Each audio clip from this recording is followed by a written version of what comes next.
जुल्म की इंतहा देखनी है तो इससे देखें। अल्लाह ने भी एक हमारे लिए फ्रीज़र बनाया हुआ है और हमें शॉपिंग भी करना पड़ती है फ्रीज़र के अंदर। ये सारा फ्रीज़र है। इस स्टोर का इतना बड़ा फ्रीज़र है जिसकी कोई हद नहीं।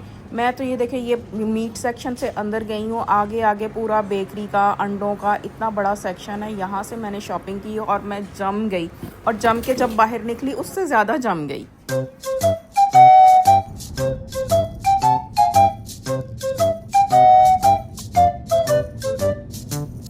एक इतने बड़े फ्रीज़र जो कि इंसानों ने बनाया, उससे निकल के अल्लाह के बनाए हुए फ्रीज़र में आ गई वापस मैं। ये नगेट भी देती हूँ।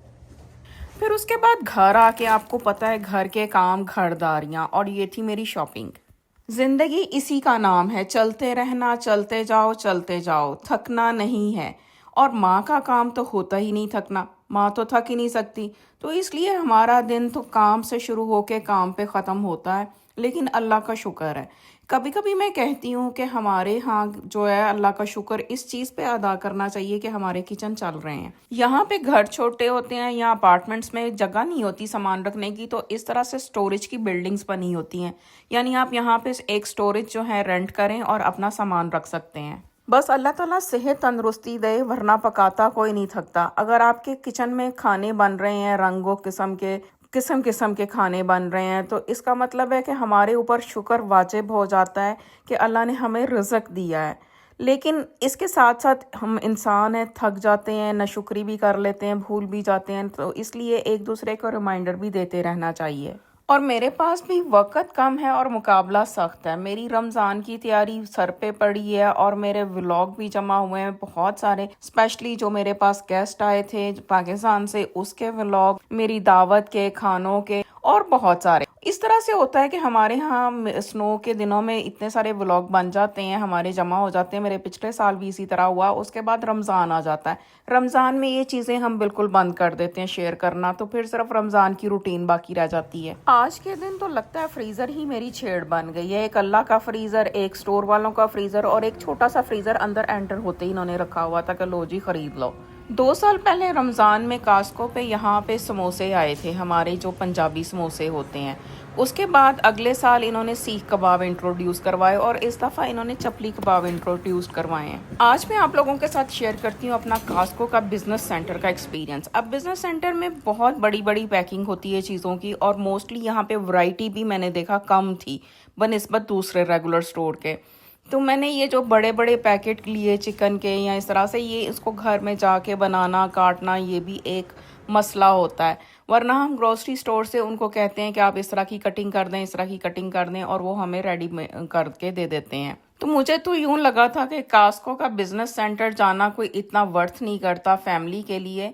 इतनी बड़े बड़े ऑनियन के बैग और इस तरह के बैग आप क्या करेंगे घर में रख के, उसका तो मसला ही बन जाता है कि उनको समेटना कहाँ, रखना कहाँ, संभालना कहाँ। अब ये तो मैं इसलिए लेके आई थी कि मुझे बेटे को भी हॉस्टल में देना था, घर में भी रखना था, और गेस्ट के लिए भी यूज़ करना था। तो इसलिए मेरी इतनी बड़ी पैकिंग जो है वो यूज़ हो जानी थी। जब से बच्चों को स्कूल छोड़ने लेके आने जाने की जो ड्यूटी है वो ख़त्म हुई है मेरी, तो मैं थोड़ा लेट उठती हूँ। अब तो मेरा राइट बनता है, तो इसलिए दिन मेरा जल्दी ख़त्म हो जाता है। और यहाँ का दिन तो आपको पता है, रात जल्दी हो जाती है। मेरा भी नाश्ता करते, ग्रोसरी लाते, चीज़ें करते, और फिर उसको ग्रोसरी को समेटते करते में ही रात हो गई। और रात को ही ज़्यादातर कुकिंग का काम हो रहा होता है, क्योंकि यहाँ पे वैसे तो हम दिन में स्टार्ट करते हैं कुकिंग, लेकिन करते करते कब असर हुई, कब मगरिब हुई, पता नहीं चलता। और अगर हमें बाहर जाना हो, ग्रोसरीज ला के करनी हो, तो फिर कब इशा हुई, कब फजर हुई, वो वाला हिसाब हो जाता है।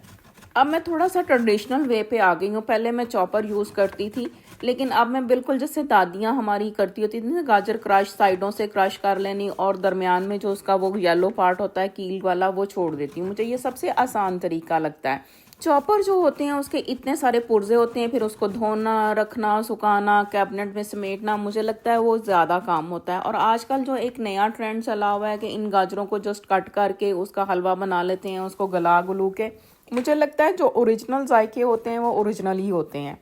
मैं अक्सर क्विक रेसिपीज आजमाती हूँ और आप लोगों के साथ भी शेयर करती हूँ। कोई चीज़ मैं छुपाती नहीं हूँ, लेकिन कुछ ऐसी रेसिपीज़ हैं जो हमारी ट्रेडिशनल वे ही, जो हमारी दादियाँ नानियाँ यूज़ करती थी, वही बेस्ट होते हैं। आज मुझे बनाना थी खीर, तो मैंने फिर वही काम किया। ये पाकिस्तानी गाजरें मैं लेके आई हूँ। यहाँ पे पाकिस्तान की गाजर जो है यहाँ पे बहुत एक्सपेंसिव होती है, लेकिन गाजर की खीर बनानी हो या हलवा बनाना हो, मैं सिर्फ पाकिस्तानी गाजर का ही बनाती हूँ। वो ऑरेंज गाजर का मैंने कभी मेहनत नहीं की, इसलिए मुझे इसका मिलना भी ज़रूरी है, और ये कि उस वक़्त उसकी प्राइस भी इस तरह से मुनासिब हो कि अफोर्डेबल हो। ये $7 पर पाउंड हमें यहाँ पे मिलती हैं, जबकि वो जो ऑरेंज गाजर है वो तो इतना बड़ा बैग मिलता है और सस्ता सा। अब तो मुझे उसकी प्राइस भी एग्जैक्टली याद नहीं है, क्योंकि मैंने कभी लिया नहीं। मुझे तो अगर सालन बनाना हो, खीर बनाना हो, हलवा बनाना हो, तो मुझे पाकिस्तानी गाजर ही चाहिए। और अगर मैं सालन बनाने के लिए पाकिस्तानी गाजर ले आऊँ, मेरी बेटी को हलवा इतना पसंद है, वो कहती मामा सालन छोड़ो हलवा बना लो। ये देखें, ये इस तरह से ये कील साइड पे हो गया है और ये गाजरें क्रश हो गई। अब मुझे इतनी आसानी से ये छोटा सा हमारा जो कद्दूकश होता है इसको धोना और एक बाउल धोना, ये बहुत आसान काम लगता है। थोड़ी सी मेहनत हमें लगता है कि ये बहुत ज़्यादा होगी, लेकिन मुझे लगता है कि ये बहुत आसान है। और पाकिस्तानी गाजर इतनी नरम होती है, जल्दी से क्रश हो जाती है। वॉइस ओवर करते करते मैं थक गई। आप लोगों को पता है कि मुझे सांस की तकलीफ़ है, तो मेरा अक्सर जो है सांस टूट जाता है। अब ये एक टिप है, मैंने आप लोगों के साथ पहले भी शेयर की थी कि जिस भी पैन में हमने पॉट में खीर बनानी है या कोई भी मीठी चीज़ बनानी है, उसको बटर सारे लगा दें एक दफ़ा, तो इस तरह से वो नीचे नहीं लगती। हाँ, पानी भी इसमें हम डाल सकते हैं, मैं भी डालती हूँ सम टाइम के, जैसे गाजर और चावल पानी डाल के पहले गला लेती हूँ, उससे भी फ़र्क पड़ता है। लेकिन आप लोगों को अंदाज़ा नहीं है कि कनाडा का जो दूध है वो कोई भी सिचुएशन हो नीचे ज़रूर लगता है। मैं जब यहाँ पे नई नई थी, मैंने बहुत दफ़ा स्वीट डिश बनाई और गार्बेज की, क्योंकि वो नीचे लग जाती थी और एक हल्की सी हीट जो जस्ट 1 मिनट में लगती थी और 1 ही मिनट में सारी जो स्वीट डिश पे फिर जाती थी। पाकिस्तान की तरह से काट काट के दूध खीर बनाने का यहाँ पे कोई तसव्वुर नहीं था, इतना मुश्किल होता था। बहुत दफ़ा मैंने चीज़ ज़ाया की, बहुत दफ़ा बनाई, बहुत दफ़ा ये सारे तजर्बे किए। तो फिर मुझे ये एक टिप ये किसी ने बताई थी, और उसके साथ साथ कुछ टिप जो मैंने अपनी यूज़ की। मेरी टिप में एक टिप मैंने अपनी अम्मी की यूज़ करती हूँ कि चावल और जो गाजर है उसको पहले गला लेती हूँ पानी डाल के या प्रेशर दे के किसी भी तरह से, और उसके बाद दूध कम डालती हूँ, उसमें वेपरेटेड मिल्क या फ्रेश क्रीम या हमारे यहाँ जैसे व्हिप क्रीम मिलती है वो डालती हूँ। और शुगर कभी यूज़ करती हूँ, कभी कभी कंडेंस मिल्क यूज़ करती हूँ। और बहुत ज़्यादा खोए वाली बनानी हो तो थोड़ा सा आप 2-4 चम्मच खोया डाल दें। अब यहाँ पे वो चीज़ फिट आती है कि जितना गुड़ डालोगे उतना मीठा होगा, यानी आप जितने लवाजमत डालते जाएं टेस्ट बनता जाता है। मैं आप लोगों को फोर्स नहीं करूँगी कि कोई अफोर्ड करता है कोई नहीं करता, लेकिन अगर आप नहीं करते तो दूध भी इनफ होता है।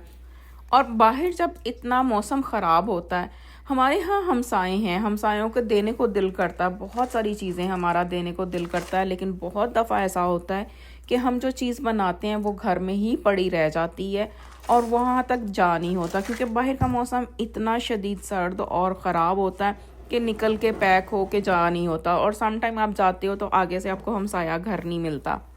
मैंने भी ये जो एक डिश घर के लिए बनाई थी और ये डिश हमसायों के लिए बनाई थी। अब हमसायों की किस्मत में है कि नहीं है इसका मुझे कोई पता नहीं, लेकिन आप लोगों को मैं अभी बता दूं, ये रिकॉर्डिंग मेरी पुरानी है, ये हमसायों तक पहुंच नहीं पाई थी क्योंकि स्नो में डूब के जाना बड़ा ही मुश्किल था। अब मैं तो खाऊंगी खीर दही डाल के, आप जल्दी से जाके मुझे एक अपना प्रीशियस सा कमेंट दें कि आपको आज के व्लॉग का कौन सा पार्ट अच्छा लगा। और जिसने चैनल सब्सक्राइब नहीं किया वो सब्सक्राइब ज़रूर करता जाए मेरी मज़े मज़े की फ़नी बातों के लिए। और मेरे पुराने सब्सक्राइबर मुझे बताते जाएं कि मुझे देख के किस किस ने दही डाल के खीर ट्राई की है।